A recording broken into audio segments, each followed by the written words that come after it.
of the best last year, not just obviously on the Marlins staff and the National League and baseball in general. It's Jesus Luzardo. It's good to see you, dude. How you doing? I'm doing well. Yeah, thank you guys for having me on. I'm going to ask you the same thing I ask you every time we chat with you. How's the golf game? That's a sore subject. It's dwindling. It's not getting better. It's getting worse the more I play. So really? I need to maybe mix in a lesson. It's the saddest thing I've ever heard. I don't know. Swing coach. Yeah, I need a swing coach. Yeah, I got your guy on the plane this year. It's Jesus Luzardo's golf swing coach. He's traveling now. I need Griffin Benedict back. He was my swing coach last year. Does he ever share his conspiracy theories with you? Oh yeah, I share them back. Do you? I'm a big conspiracy theorist. One that you're all in on by chance. Could you share? I like the way this interview's starting. Space isn't real. Jesus. Space isn't real. Or no, I'm sorry. Not that space isn't real. We just didn't land on the moon. Like, us landing on the moon is not a real thing. Oh, okay. Like, that was made up. That's something I can get on board with. Like, it was, like footprints on the moon. Like, the flag waving, it looked like a mechanical wave. It looked like it was, like, a Hollywood, like, on the back of a Hollywood set. Huh. They asked him to swear on the Bible, right. Did you land on the moon? He said, I wouldn't do that. I know he's religious, but there's a lot of questionable. Yeah. I've exchanged some with Griffin on Instagram as well. When you just said the space thing, though, well, it's debatable. Buddy, that would keep me up at night. That don't keep you up at night thinking space isn't real? Well, he said the moon. Space. I think space. Like, I know, like, space is space. Like, space is real, realistically. But, like, do I think that? Like, how far out does it go? That's what keeps me up at night. Yeah, like, how far does it go? Did we touch the moon? No. Has anyone ever touched the moon? I don't think so. Like, the International Space Station, questionable. It's just a thought. It breaks my brain to think that space never ends. Well, yeah. It's unrealistic. I know. It's almost I cannot unrealistic. think about it, or else I will be up for days thinking about this. It's almost unrealistic. You know who you should get going on this if you get AJ Puck in here. We had him in here. Dude. I asked him if he's a conspiracy theory But he guy. said, He's the biggest. He's actually the biggest. But he said, did he say since 7th grade or not since 7th grade? since 7th grade. Yeah, but you gotta You gotta ask ease him the right into part. it? Yeah, you gotta ease him into it because he will just drop it all on you. Right. If you interview him post game this year, if he saves a big game, save. don't ask him anything about baseball. Big save, and be like, "Hey, did we land on the moon?" And then he'll love it. Imagine that. 20 minutes later, I'll he's do still- it. I'll do it. Yeah. Oh, it's I'll ask him a interesting. baseball question, then I'll say, "Did we land on the moon?" Interesting. Yeah. Dude, that'd be I so like funny. good conspiracy theories. There's some scary ones out there. Yeah. And some more believable than others. I watched an alien one a couple nights ago. They just wasn't well produced. Do you believe in aliens? I do. Well, if space is real, then aliens are real, 100%. Yeah. There's definitely another life form. correct. There's someone out there, and they're definitely smarter than we are. And I made my pact to them 10 years ago when I was at, or 15 years ago in high school. I said I'm one of them, and I'm pretty sure that they know when they come down To here. the aliens. And we have Shohei Ohtani. okay. He's one of them. Guys like him, anomalies. But he's not, because you took care of him when we were in L.A. What? So we debunked that theory in a hurry, Jesus. How you doing with the Dolphins' playoff loss? It was sad. I was in a funk for a day. Yeah. And then I feel like a lot of fans, thought it was make or break. And I see the value in, like, what we did this year. We made the playoffs. We didn't go far, but we're going to build towards something. And I think that it's a step in the right direction. So In or out on Tua? Is Tua the guy? That's the That's the big question. I love McDaniels. I'm in on Tua. I think he's a dog. I think he's a good guy. Like, in the locker room, like, if you watch the Hard Knocks, I'm a big Hard Knocks guy. Oh, it's great. Amazing. He looked like a great teammate to have. Yep. And I actually talked to Mike White about doing, like, fish starters, like me and Brax versus, like, Mike White and Tua in, like, a golf thing. But going back to the golf thing, I need the swing coach again. We can't put you out there. You can't put me out there if I'm getting worked by Tua and Mike White. So. Mike White got a boatload of money to be a backup quarterback. That might be one of the best jobs in the world. Ideal job, which I love for him because he's a good dude and he unbelievable human. Yeah. I was a Jets fan, so threw nice a no-hitter in high school when I was in high school. Yeah, for university school and down in Broward County. So legend. You gotta ask him about that if you ever. I gotta tell you something about the Dolphins. Now, full disclosure, I'm a Jets fan. I have a sad, miserable life. I grew up a loser fan in New York. They got shut out by the Dolphins this year. Yeah. Now, but my problem is McDaniel will hang 70 on you when it's 85 in September. We get to the winter months here, that narrative's and cooked up, something's happening here. The last 2 no years, longer a narrative. He's getting out coached a little bit. Yeah. Now, Fangio's out. I don't know. I think the The defense is going to need to – I think everyone looks at the big picture. We lost, but the defense was hurt very bad. And I think if we have Jalen Phillips, we have Bradley Chubb, you have all those guys out there that make a big difference. I think that it makes a change. I think at least a little bit, at least in the team morale. But you can't blame, this season on injuries as well. Season ticket holder? I'm not, unfortunately. I'm thinking about getting them next year or the Panthers, one or the other. They might win it all. Yeah. Panthers are legit. They're a wagon. The thing about this is, like, McDaniels in year 2. Like, we're so impatient as sports fans. Yes. So impatient. And at least you're a Marlins, you understand an organization. This thing takes time. Yeah. I mean, if you were to ask Dolphins fans, if you bring McDaniels in 2 years ago, he gets to the playoffs twice, would you take it? Yeah. Of absolutely. course you would. Exactly. I think people just look at the we started off 8-3, I think it was, and then we fall off like 2 years in a row. I think that's what they see, and they don't see like you just brought in a new coach. Like I'm used to a lifelong Dolphins fan. Like we stunk for a long time. Like we weren't even relative in the division, and now we're like about to win the division. Like you and the Bills now. Exactly. So it's a step in the right direction. You just got to be patient. I think like the Marlins, you just gotta be patient. Like last year, my one of my suggestions. I'm a big uniform guy, and I do think it dictates how you play. When in those big critical moments late in the season for the Dolphins, I'd put the throwbacks on when it matters most. Which ones? That the teal, Dolphin, the teal, the aquas. Yeah, those are sweet. I'd paint those end zones and I'd throw it back and let's get vicious and let's get our fingers in the mud and get after it. I would love to have aqua Miami Marlins uniform, like one of those. Those would be sick. Like the fish, like a marlin with the aqua. That'd be nice. A nice little collab. We have sick colors. We do. Like We do. it is one of the best color schemes I think in sports, not even just agree. baseball. Yeah. You know what I saw this offseason? And I'm going to ask you something here in a second. I think the basketball players say NBA players want to be NFL players. Everybody wants to be MLB players. Mm-hmm. Yeah, we want to be golfers. And you guys want to be golfers. Yeah. Dude, how awesome is it being an MLB player, though? It is. I can't lie. It's like the best job. I mean, the best job I could ask for because that's what all I know and all I wanted to do growing up. But for us, like watching football, watching basketball is sick. But like you see, guys in football, like a lot of injuries. Things are different. And in basketball, the same. Baseball is the perfect game. Can't complain.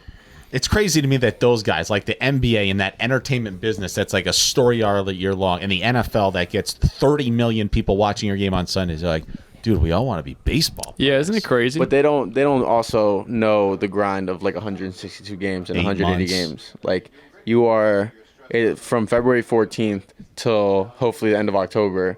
It's a full-time job, like no sick days. There's none of that. Like you have to be there every single day. And if you want to have a family, if you want to have a kid, you got about 48 hours to say hello to the baby before you need to get your rear end back. Yeah, you better be back like the end of that series. So when are you having kids? No, I'm kidding. yeah, no, not for a while. Individual goals, I think, not to come off as arrogant or anything, but as a pitcher, like you do want to hit certain milestones. You want to hit 200 strikeouts. You want to have 200 plus innings. Same ones, different ones. What is it in 2024? For me, is another year of full health for sure. I want to be able to take the ball every 5 days whenever our team needs, and I think that's key. That especially with Sandy going down this year, which is unfortunate for us. I think we need to be as healthy and as available as possible as starting pitchers. So I think that's what my main goal. 200 innings is another goal. Yep. That's something I really want to do, just to basically show length and show durability. So that's for me the most important part. How do you deal with the off-season chatter, I'll say? I mean, I just go about my day, as any other day. I feel like I'm a big overthinker. I'm a big anxiety, stress or anxiety. It might be at certain times, but with things like that, I just think it's out of my control. I can't do anything about it, whether it happens, whether it doesn't, or whatever it might be. So Whatever happens. Exactly. 4 years from now, 10. Yeah, I hear you, man. I can't make a decision, so at the end of the day, I just have to go about my business about. Don't put normal energy day. into things you can't control. Exactly. I know you love your hockey, football. How closely do you follow baseball in the off season? I mean, extremely close. I'm tapped in with a lot of. I feel like the market, the signings, where guys are gonna go, all that stuff. See those $200, $300, $400 million deals? Yeah. Otani money. Yeah, That's not bad, huh? not too bad at all. You take that? Would you take that one? I would not think twice probably. Nearly $1 billion. Yeah. Would you contemplate that? Unbelievable. What's the Mount Rushmore of Miami athletes right now in 2023? Okay, so that's 5, correct? Just, 4, right? Mount Rushmore's 4. 4. Mount Rushmore's 4. Okay. I know that. okay, 4. So go ahead. All right. I'll say yes or no. Feel free to put yourself on there now. No, well, I won't put myself on there. But you can. We're just gonna go. I mean, of course, I would say Sandy, but I'm not gonna. I'm gonna leave Sandy out since this year he's hurt. We're gonna say Tyreek. Tyreek Hill, absolutely. Tyreek Hill's in there. We got Jimmy Butler. Jimmy. We got Reinhardt. Sam Reinhart. Sam Reinhart. How Reinhart. about Matthew Kachuk, though? Ooh. Yeah, I know, but Reinhardt you're- over Kachuk. Well, I like. So the thing is, it's a debate because Kachuk I like because he's a dog, he's a captain. You know, he's scrappy, he sticks up for his teammates, which Twitter I love. handles Chuck E. Cheese. Yeah, which I love. Like he wore an elbow room shirt somewhere, and like Oh, I love the that. fact that he wore an elbow room shirt, like from being from Broward, is like amazing. fire. Like I love that. Yeah. Place is always packed. Yeah, and it's disgusting, but it's awesome at the Yes. same time. Awesome. Yes. Yeah. But I'm gonna have to go with Reinhardt just for Okay. the year he's having, so it's current, and I'm gonna have to put Luis Ariz on there because he is, I mean, the man. He was pretty darn Yeah, good. he's pretty good. So I'm gonna- Messi's not down here enough to be up there. I mean, yeah, like if Messi's just so like worldwide, like is he a Miami guy or is he just like he's a great soccer player that's playing in Miami right now? Correct. Like Jimmy Butler's a staple. Yeah. He's, yeah. he's a Miami guy. Yeah. yeah. I would say UD before, now Boy, he's hung him retired, up. but Did you grow up a Canes fan? yeah, I was gonna go to the University of Miami. When You were committed I there? was committed there, so Coach Morris had wrangled you in, huh? yes, yeah. Coach Morris, JD, yeah, all of them, so Gino. But I grew up a big Canes fan. I still watch Canes football, unfortunately, sometimes when they I know, I frustrate hear me. ya. Poor guys. Yeah, Class of 2012. yeah. Next year, though, big year. Good recruiting class. Top 5. Big. How do you feel about the transfer portal? I feel good about the Hurricanes collective spending money on these Okay. 18-year-old Yeah. baby. Bring them in. Let's Yeah, go that- take on the Gators next August. NIL money. I would like to go for the Knowles. Selfishly, I would like to go get a win against the Seminoles. That would just be like a highlight of my offseason. I agree with you. Beating FSU. Now, do you think about being like 10 years younger and going to college now as a 17-year-old and demanding like $1 million? How awesome wild? would have that been? Yeah, I mean, times have definitely changed, and Now, you were offered 1.2, but we won't get into that now. Yeah. yeah, right. the chances of me like going, or just the thought of like me being like the kid I was at 17, 18, Oh going my to the God. University of Oh Miami, and like God. them saying like, hey, here's $1 million to come play for us. It was like, honestly, probably thank God they didn't. What do a that. disaster waiting to happen with that kind of money in Miami at that age. Yeah. So I mean, I give my props, like tip of the cap to the kids that, aren't necessarily involved in all that stuff. Dude, what happened to? Do you remember Tate Martell? I remember watching a Netflix thing, and he went to Miami. Started at Ohio State, came to Miami, State. ended up like at Fresno State and disappeared. Yeah. and that was it. He never played at Miami. He played a little. He had played a year, I think. Threw the ball a couple of times. Yeah. Yeah. It wasn't the best. He went out of that high school. Bishop Gorman. Yeah, Bishop Gorman. Yeah, in Vegas. Crazy. What was the one that was fake in the last Bishop. couple of What was that Bishop one? Sycamore. Bishop Sycamore. You seen that? I heard What about it. the I haven't seen that. hell? No. He had those dudes playing like 3 days in a row. I hadn't seen that one. I heard about it, but I hadn't. What? Like, It's I gotta, a Netflix series, isn't it? God. Yeah. They made. He had him on they made a ESPN, story. dude. Yeah, I know. And they lost like 70 to 72. I know. Nothing. I know. Can you imagine? So you ready for the season? I am. Yeah, I'm very. Are you eager. over ready? Or are you like No. You played it perfectly? Yeah. Like now I'm starting to get the itch. Like now that like things start picking up for us, and like I start to see the guys. Like I just saw Yuri, and like it's like now I just want to go and get going. I'm tired of, working out and going home and sitting there. So, spring we're looking forward to it. Is it too long? How much time do you need to get ready? Let's start there. I mean, I never stop throwing, for being honest. I take it light, but I don't stop throwing. I pick it up at the end of November and then get going through December and January. But like 2 months, I'm good, I would say. Really? So how much time do you, in theory, need in spring training? Just build up the innings. That's really the biggest thing. So 3 or 4 starts, 1 inning, 2 innings, 3 innings, 4 innings. Yeah. Maybe like 4 starts. yeah, that would be ideal. Yeah. End up at what, 75, 80 pitches? or even more? 85. 85. 85 is, that lines you up for 100 on opening day or whenever, first start is. Interesting. The 100 pitch thing is like coming to baseball in the last 10 or 15 years. It's like that magic number where every time you see it in a game, like full blown panic sets in if somebody's like, at 101. 100. Like, yeah. But like back in the day, Pitching Ninja just put that thing out about that guy from the Tigers back in the day that threw like 29 complete games in a season or something absolutely insane. Like, these dudes would just go out there and just their arms would fall off. Yep. Or not. That's why they played for 3 years. Yeah. And I know it's all touch and feel, but in every start is different. You could toss 6 shutout innings and be in a puddle of sweat and just want to pass out and take a nap because you had to work so hard. Other times you could probably be through 5 on 75 pitches. You're not even sweating. Are there games where you're like, dude, I can go 120. I'm not going to hurt my arm. Like, how do you know? I mean, there's been times where I go up to him after like the second inning and I'm like, I'm going 150 pitches till my arm falls off, and then he's like, no, you're not. And then, like, he just laughs about it. He's like, go sit down. And then I'll be all right. Like, it was worth a shot. But then there's other days where, like, I'm in the second inning and I get in the dugout and I'm, like, huffing and puffing, just, like, can't catch my breath. It's humid out.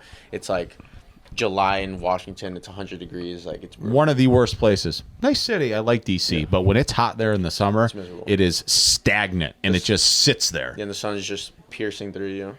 Your favorite place to pitch?